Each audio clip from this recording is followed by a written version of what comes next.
Hello friends, आप सभी का स्वागत है हमारे educational channel maths detailed knowledge पर। यहाँ पर आपको कॉम्पिटिटिव एग्जाम से रिलेटेड वीडियोस डिटेल्ड में और साथ ही शॉर्ट में एक्सप्लेन कराई जाती हैं। और अगर आपने अभी तक हमारे चैनल को सब्सक्राइब नहीं किया है तो कर लीजिए। तो चलिए ज़्यादा समय वेस्ट ना करते हुए हम शुरू कर लेते हैं अपनी आज की इस वीडियो को। एक कक्षा में कुछ विद्यार्थियों का औसत भार 58.4 kg था। जब 62.8 kg के औसत भार वाले 5 विद्यार्थी कक्षा में शामिल हुए तो कक्षा के सभी विद्यार्थियों के औसत भार में 0.55 kg की वृद्धि हो जाती है। कक्षा में शुरू में छात्रों की संख्या कितनी थी? इस क्वेश्चन को हम एलिगेशन के थ्रू करेंगे। तो हमें नहीं पता कि कक्षा में जो शुरू में स्टूडेंट्स हैं वो कितने थे, तो हम मान लेते हैं वो x थे। और बाद में कितने आए हैं? वो 5 आए हैं। इनका हमें एवरेज वेट दिया गया है, वो है 58.4। ये हो जाएगा आपका 58.4।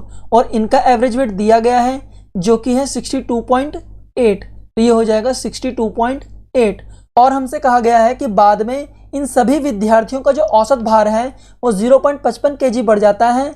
यानी कि पहले था 58.4 kg और फिर बाद में बढ़ गया है 0.55 kg। तो यानी कि इनका जो ओवरऑल वेट है वो कितना हो जाएगा? इनको हम ऐड कर देंगे तो ये आ जाएगा आपका 58.95 kg। बस इसको कैलकुलेट कर लेंगे तो हमें हमारा आंसर मिल जाएगा। तो कितना हो जाएगा ये?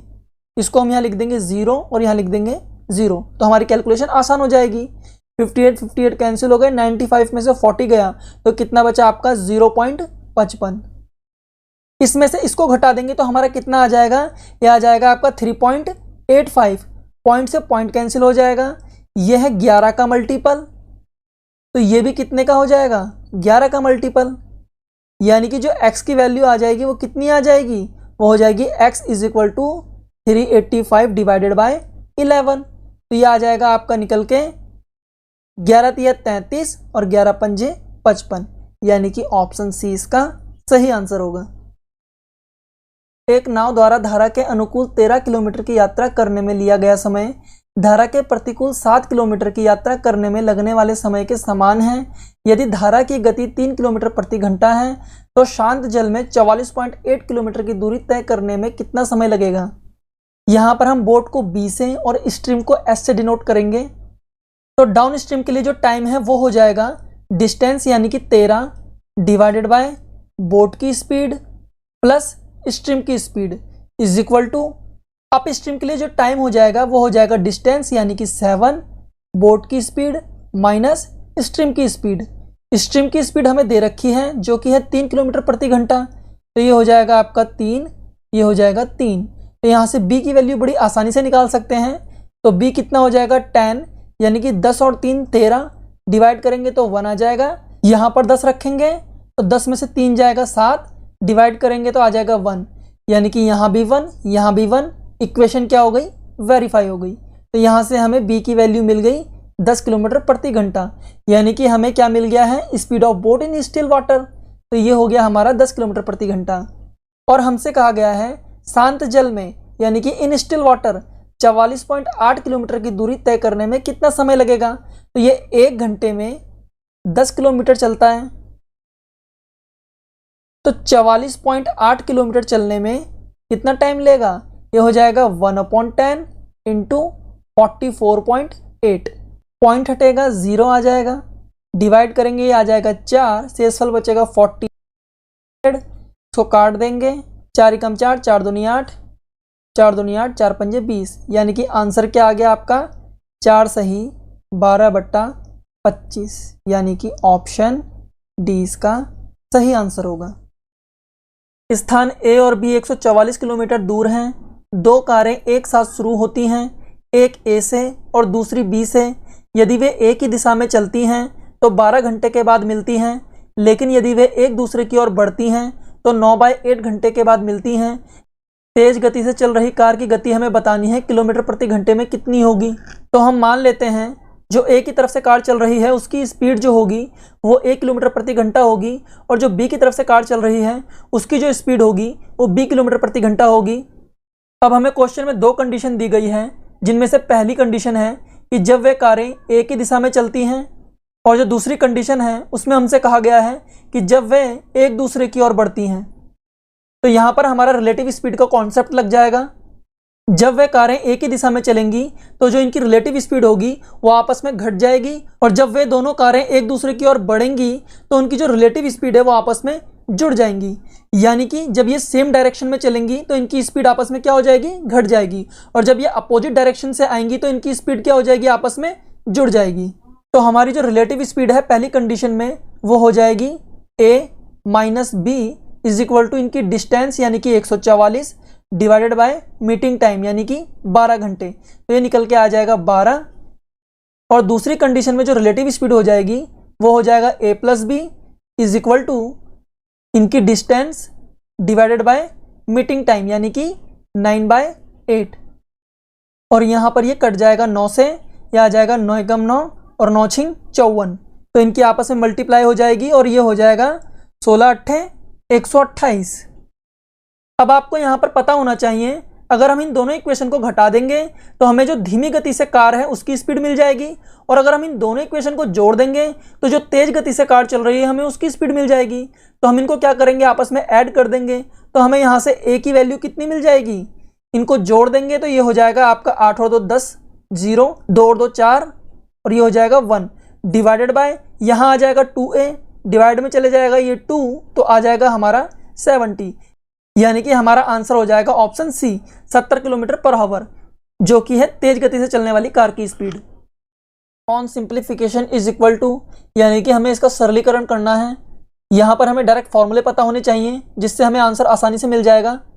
तो X cube minus Y cube आपका होता है एक्स माइनस वाई इंटू में X square plus Y square plus X Y, divide में आ जाएगा आपका एक्स प्लस वाई का होल स्क्वायर होता है आपका X square plus Y square plus का 2xy, और यहाँ पर दिया गया है माइनस का 3xy, तो यह आ जाएगा आपका माइनस का xy। ये डिवाइड में है, मल्टीप्लाई में जाएगा तो ये वाली वैल्यू ऊपर चली जाएगी और ये वाली वैल्यू नीचे आ जाएगी। तो आपका X cube plus Y cube होता है एक्स प्लस वाई इंटू में X square plus Y square और माइनस का एक्स वाई, डिवाइड में आ जाएगा यहाँ पर आपका y ऐसे ही आ जाएगा, और ये हो जाएगा आपका X square plus Y square, और यहाँ पर है माइनस यानी कि आ जाएगा माइनस का 2xy, और ये प्लस का 3xy है तो ये हो जाएगा प्लस का xy, और यहाँ पर आपको ये वैल्यू दी गई है मल्टीप्लाई में, तो ये हो जाएगी, ये हो जाएगा आपका a square minus B square, इसकी वैल्यू होती है a minus B into A plus B, तो यह आपका यहाँ पर निकल के आ जाएगा 2x इंटू 2y, और डिवाइड में आपका आ जाएगा x minus Y into X plus Y. तो आपका x माइनस वाई से x माइनस वाई कट जाएगा, x प्लस वाई से x प्लस वाई कट जाएगा, इससे ये कट जाएगा, इससे ये कट जाएगा, x से x कट जाएगा, y से y कट जाएगा, तो बस यहाँ पर आपकी जो वैल्यू बचेगी वो बचेगी 2 इंटू 2 यानी कि 4, तो आपका आंसर हो जाएगा डी। हमें एक क्वाड्रेटिक इक्वेशन दी गई है और हमें बताना है कि इसकी वैल्यू कितनी होगी। तो जो ये है ये हो जाएगा आपका 5x का होल स्क्वायर, और ये हो जाएगा आपका 1/6x का होल स्क्वायर। तो आपको देखते ही पता चल जाना चाहिए ये a square plus B square का जो है फॉर्मूला बन जाएगा, जो कि होता है a प्लस बी का होल स्क्वायर माइनस का 2ab। तो अब हम क्या करेंगे, जो ये क्वाड्रेटिक इक्वेशन है इसको हम 6 से डिवाइड कर देंगे, तो जो हमारी यहाँ पर वैल्यू आ जाएगी वो हो जाएगी 5x प्लस का 1/6x इज इक्वल टू 15/6। तो ये 3 से कैंसिल हो जाएगा, 3 दूनी 6, और ये हो जाएगा 3 पंजे 15, यानी कि इसकी जो वैल्यू निकल के आ जाएगी वो हो जाएगी 5/2। अब हमें 5x प्लस 1/6x की वैल्यू मिल गई है 5/2, बस हमें डायरेक्ट इसको यहाँ पर रख देना है तो हमें अपना आंसर मिल जाएगा। तो ये कितना हो जाएगा 5/2 का स्क्वायर यानी कि 5 पंजे 25 और 2 दूनी 4, माइनस का 2 इंटू ए की वैल्यू हो जाएगी 5 और बी की वैल्यू हो जाएगी 1/6। तो ये निकल के आ जाएगा आपका 25/4, और 2 से कट जाएगा 2 3 6, ये आ जाएगा माइनस का 5/3। तो एलसीएम ले लेंगे, ये हो जाएगा 12, और ये निकल के आ जाएगा आपका 75 माइनस का 20, तो ये हो जाएगा आपका 55/12, और यही इसका आंसर होगा यानी कि ऑप्शन सी। एक बेलनाकार बर्तन जिसकी त्रिज्या 3 सेंटीमीटर है और ऊंचाई 42 सेंटीमीटर है पानी से भरा हुआ है। इसकी सामग्री को यानी कि पानी को 75 सेंटीमीटर लंबाई और 44 सेंटीमीटर चौड़ाई के आयताकार टब में खाली कर दिया जाता है। टब में पानी की ऊंचाई बतानी है कि कितनी होगी। क्वेश्चन में हमसे कहा गया है कि जो बेलनाकार बर्तन है उसमें जो पानी था वो आयताकार टब में डाल दिया जाता है, तो हमें बताना है कि उस पानी की जो हाइट है वो कितनी होगी। पानी चाहे बेलनाकार बर्तन में रहे या आयताकार टब में रहे, पानी की जो क्वांटिटी होगी वो तो सेम ही होगी ना, यानी कि जो उसका वॉल्यूम होगा वो क्या होगा, सेम होगा। आयताकार टब क्या है, एक 3D फिगर है क्योंकि इसमें हाइट भी दी गई है, यानी कि ये क्या है, घनाभ है, यानी कि क्यूबाइड। यानी कि जो बेलनाकार बर्तन है उसका वॉल्यूम और जो आयताकार टब है उसका वॉल्यूम क्या हो जाएगा, सेम हो जाएगा। तो जो बेलनाकार बर्तन होता है उसका जो वॉल्यूम होता है वो कितना होता है, वो होता है πr²h, यानी कि हो जाएगा आपका 22/7 इंटू 30 इंटू 30 इंटू 42।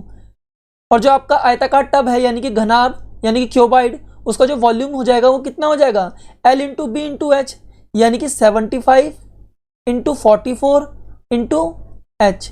बस अब आप इसको कैलकुलेट कर लीजिए, आपको आंसर मिल जाएगा। ये 7 से कैंसिल हो जाएगा, 7 6 42, ये 22 से हो जाएगा 2 बार, ये 2 से हो जाएगा 3 बार, और ये 3 से हो जाएगा 3 दूनी 6, 5 से हो जाएगा 5 पंजे 25, 5 6 30, और ये 5 से हो जाएगा 5 6 30, यानी कि हाइट निकल के कितनी आ जाएगी, 6 इंटू 6 यानी कि 36। ऑप्शन डी इसका सही आंसर हो जाएगा। यदि a plus B plus C is equal to 11 है, A B plus B C plus C is equal to 3 है, और ए बी सी जो है माइनस का 135 है, तो हमें बताना है a की पावर 3 प्लस बी की पावर 3 प्लस सी की पावर 3 कितना होगा। यहाँ पर 3 इक्वेशंस हैं और 3 ही वेरिएबल्स हैं, तो हम यहाँ पर अपनी मर्जी से कुछ भी वैल्यू नहीं रख सकते हैं। तो इसके लिए जो डायरेक्ट फॉर्मूला होगा वो हो जाएगा आपका a की पावर 3 प्लस बी की पावर 3 प्लस सी की पावर 3 इज इक्वल टू होता है a प्लस बी प्लस सी की होल क्यूब माइनस में 3a प्लस बी प्लस सी इंटू में ए बी बी सी सी ए, फिर प्लस में 3abc। सभी वैल्यूज हमें पता है, बस डायरेक्ट रख देना है, हमें आंसर मिल जाएगा। तो ये कितना हो जाएगा, 11 की पावर 3 यानी कि 1331, माइनस का 3 है कॉमन ले लेंगे तो हमारे पास वैल्यू निकल के आ जाएगी 11 इंटू 3 यानी कि 33, और ये आ जाएगा माइनस का 135, माइनस हमने कॉमन ले लिया है तो प्लस 135, तो ये हो जाएगा 1331 माइनस का 3 इंटू में हो जाएगा 861। इसको कैलकुलेट कर लेंगे, ये हमारा निकल के आ जाएगा 1331 माइनस में हम इसको मान लेते हैं ये है 170 माइनस 2 यानी कि हो जाएगा 1751 यानी कि 510 माइनस 6 यानी कि निकल के आ जाएगा 504। इसको हम घटा देंगे तो हमारी वैल्यू आ जाएगी 11 में से 4 गया यानी कि 7, और ये हो जाएगा 2, और 13 में से 5 गया तो ये आ जाएगा 8 यानी कि 827 इसका सही आंसर होगा। एक दुकानदार के लिए सामग्री का क्रय मूल्य P था, उसने उन पर क्रय मूल्य से 15% अधिक अंकित किया। अंत में उसने सामग्री को 25% की छूट पर बेच दिया।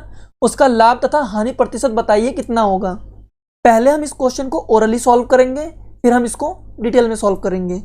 हमसे क्वेश्चन में कहा गया है कि जो क्रय मूल्य है यानी कि कॉस्ट प्राइस वो कितना है, P है, तो हम इसको 100% मान लेंगे, यानी कि हम इसको मान लेते हैं कि ये 100 है, और इसका जो अंकित मूल्य होगा इससे 15% ज़्यादा होगा, यानी कि जो क्रय मूल्य है वो 100 है, तो इसका जो अंकित मूल्य यानी कि मार्केट प्राइस है वो कितना हो जाएगा, 115।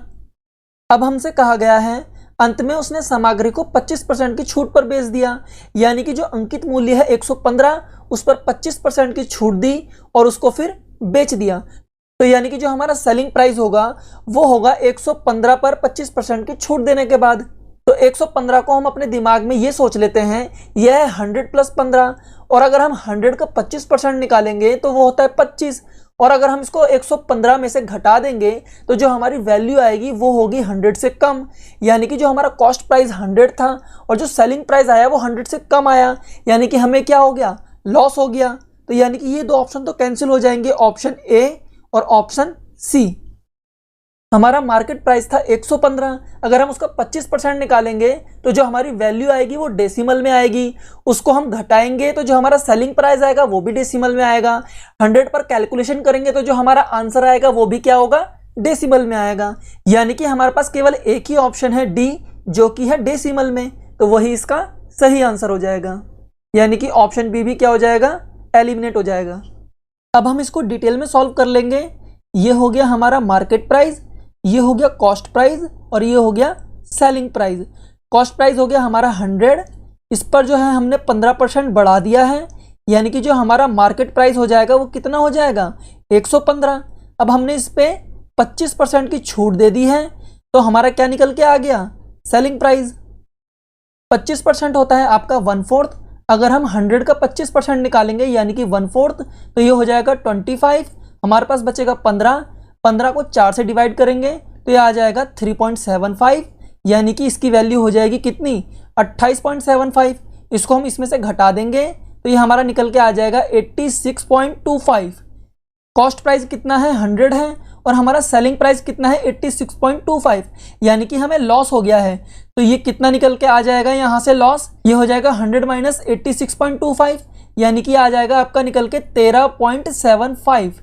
और हम इसको 100 पर कैलकुलेट कर रहे हैं तो हमारा जो लॉस परसेंटेज आ जाएगा वो कितना हो जाएगा 13.75%, और यही इसका आंसर हो जाएगा। यदि 6 अंकों की संख्याएं ये और ये क्रमशः 11 और 72 से विभाज्य हैं तो हमें बताना है कि ये कितना होगा, यानी कि ये संख्या जो है 11 से डिविजिबल है और जो ये संख्या है वो 72 से डिविजिबल है। 11 का डिविजिबिलिटी रूल तो आपको पता ही होगा कि जो इवन प्लेस हैं उनके डिजिट्स का सम और जो ऑड प्लेस हैं उनके डिजिट्स का सम, तो इनका जो डिफरेंस होगा वो या तो 0 होगा या 11 का मल्टीपल होगा। तो हम इसको दूसरे तरीके से भी कर सकते हैं। ये वैल्यू है x 3 5 6 2 4, तो हम क्या करेंगे इनके दो का पेयर्स बना लेंगे और हम इनका जो नेट इफेक्टिव है उसको 0 कर देंगे, जैसे कि हम एवरेज में करते हैं। यहाँ पर नेट इफेक्टिव अगर 0 आ जाएगा तो हमें x की वैल्यू मिल जाएगी। तो हम क्या करेंगे इसको 11 से डिवाइड कर देंगे, ये आ जाएगा कितना, हम इनकी क्लोज वैल्यू पर जाएंगे, ये हो जाएगा 11 दूनी 22, तो कितना बचा प्लस का 2, यानी कि इसका शेषफल कितना बचा 2 बचा। और सेम इसी तरह से यहाँ जाएंगे 11 पंजे 55, यानी कितना बचा +1। अगर हमें नेट इफेक्टिव 0 लाना है तो यहाँ पर हमें क्या चाहिएगा, यह है +2 +1 यानी कि +3, तो यहाँ पर आना चाहिए -3, तो इनका जो नेट इफेक्टिव हो जाएगा वो 0 हो जाएगा। अगर हम यहाँ पर 3 रखते हैं तो ये वैल्यू जो है पूरी कट जाएगी 11 से, और अगर हम यहाँ पर 3 से छोटी वैल्यू रखेंगे तो हमें पॉजिटिव वैल्यू मिलेगी, और अगर हम 3 से बड़ी रखेंगे तो हमें क्या मिलेगी नेगेटिव वैल्यू मिलेगी। 3 पर कितना बन रहा है 0 बन रहा है, तो यानी कि अगर हम यहाँ 6 रख देंगे तो हमें क्या मिल जाएगा -3 मिल जाएगा। तो हम यहाँ पर 6 रख देंगे तो जो 11 की इसकी क्लोज वैल्यू हो जाएगी वो हो जाएगी 66, यानी कि ये इससे कितना कम हो जाएगा -3, तो इनका नेट इफेक्टिव कितना आ जाएगा 0, यानी कि हमें x की वैल्यू कितनी मिल गई 6, तो ये आपका कितना हो जाएगा 6 पंजे 30। इसी तरीके से यहाँ पर देख लेते हैं, यह है 72, यानी कि 8 9 72, यानी कि जो ये वैल्यू है 9 से भी डिविजिबल होगी और 8 से भी डिविजिबल होगी। तो हम 9 की डिविजिबिलिटी चेक कर लेते हैं। तो जो 9 का डिविजिबिलिटी रूल है वो हमसे क्या बोलता है कि अगर किसी नंबर के डिजिट्स का सम 9 से डिविजिबल हो तो वो संख्या भी क्या होगी 9 से डिविजिबल होगी। तो जो ये हो जाएगा 5 4 9 7 2 9, यानी कि ये हो गया 1, तो यहाँ हमें कितना चाहिए 8, तो ये भी कितना हो जाएगा 9, और इनकी जो डिजिट्स का सम है वो कितना हो जाएगा 9, जो कि 9 से पूरी तरह डिविजिबल है। यानी कि हमें y की वैल्यू मिल गई जो कि है 8, तो ये कितना हो जाएगा 8 दूनी 16, 30 में से 16 गया तो कितना बचा 14, यानी कि ऑप्शन डी इसका सही आंसर हो जाएगा। एक निश्चित राशि पर 10% प्रति वर्ष की दर से चक्रवर्ती ब्याज में अंतर 1 वर्ष के लिए जब ब्याज अर्धवार्षिक और वार्षिक रूप से संयोजित होता है तो 88.80 रुपये है। समान राशि और समान दर पर 1 सही 2/3 वर्ष के लिए साधारण ब्याज कितना होगा, यानी कि जो आपका सिंपल इंटरेस्ट है वो हो जाएगा रेट इंटू टाइम, तो ये निकल के आपका आ जाएगा 10 इंटू 5/3, यानी कि 50/3%। जब ब्याज वार्षिक रूप से संयोजित होता है और आपका रेट ऑफ इंटरेस्ट 10% है तो 1 साल के लिए जो कंपाउंड इंटरेस्ट हो जाएगा वो 10% हो जाएगा। और जब ब्याज अर्धवार्षिक रूप से संयोजित होता है और आपका जो रेट ऑफ इंटरेस्ट है वो 10% है तो 1 साल के लिए यानी कि 6 मंथ की 2 साइकिल्स बन जाएंगी, तो उसके लिए जो आपका कंपाउंड इंटरेस्ट हो जाएगा वो हो जाएगा आपका 10.25%। तो इनका जो बीच का डिफरेंस आ जाएगा वो हो जाएगा आपका 0.25%, और इसी की वैल्यू हमें दी गई है जो कि है 88.80 रुपये। जो ये वैल्यू है वो आपकी निकल जाएगी x + y + x × y / 100 से।